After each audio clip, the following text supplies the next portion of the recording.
Are you somebody that struggles with anxiety, depression, or maybe at a larger scale you struggle with PTSD overall?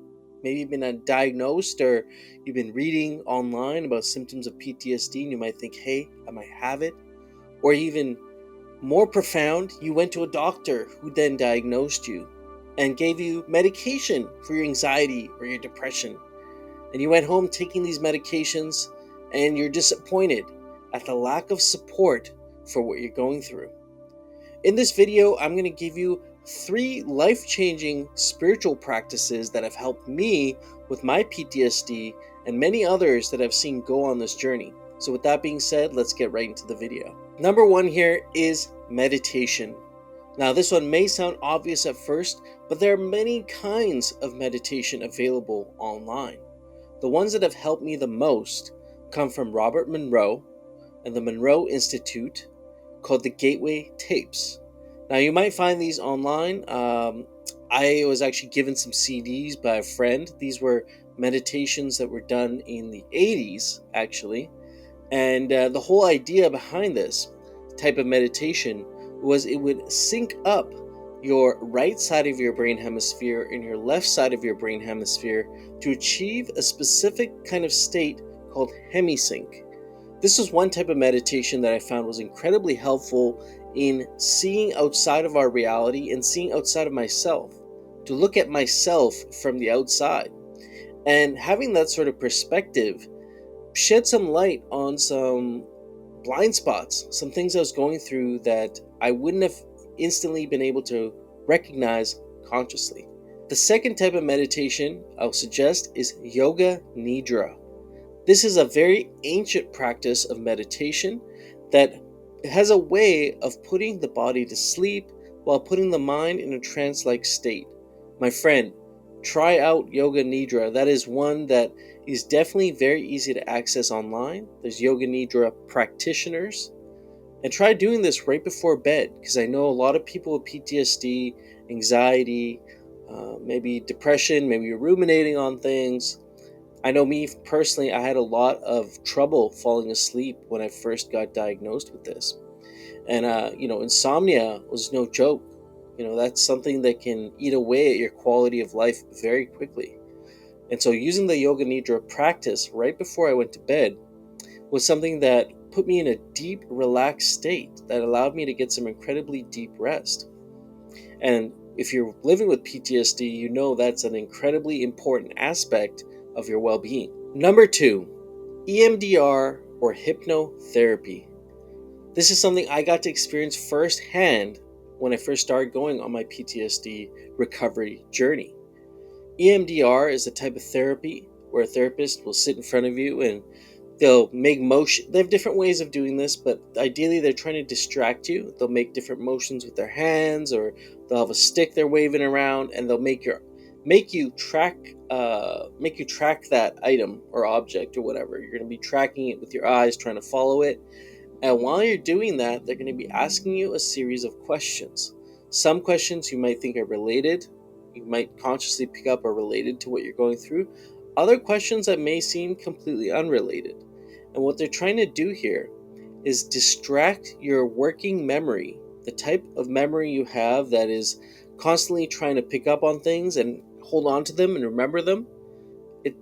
The EMDR therapy actually distracts that part of your mind while trying to access your subconscious mind. It's a very interesting way of therapy because you might end up saying something that might not click at first. You're like, why did I say that?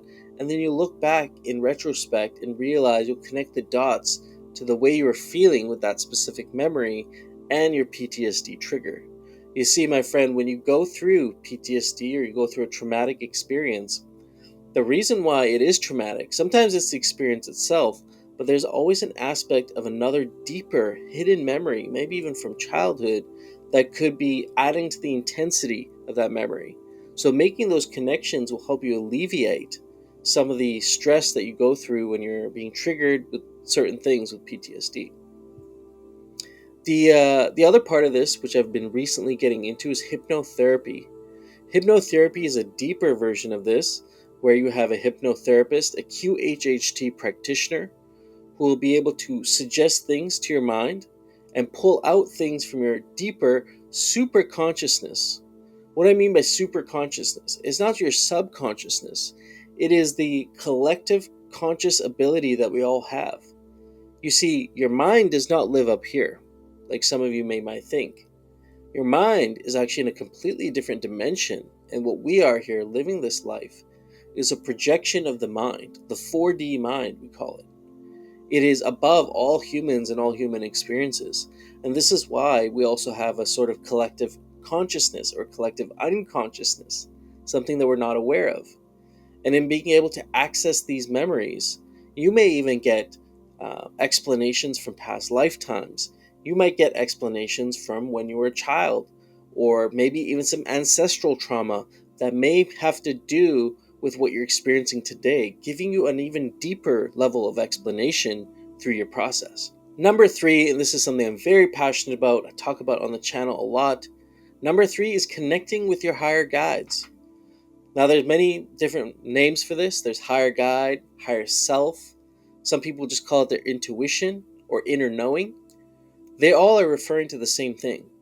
It is a sort of spirit, a spirit that resides outside of ourselves, even outside of the mind, that can be serving as a sort of inner consultant that knows us better than anybody else knows us, because nobody knows you better than you, except for your higher self, which it's really interesting to see the perspectives of connecting with your higher self, because they'll be able to provide you guidance towards your highest timeline.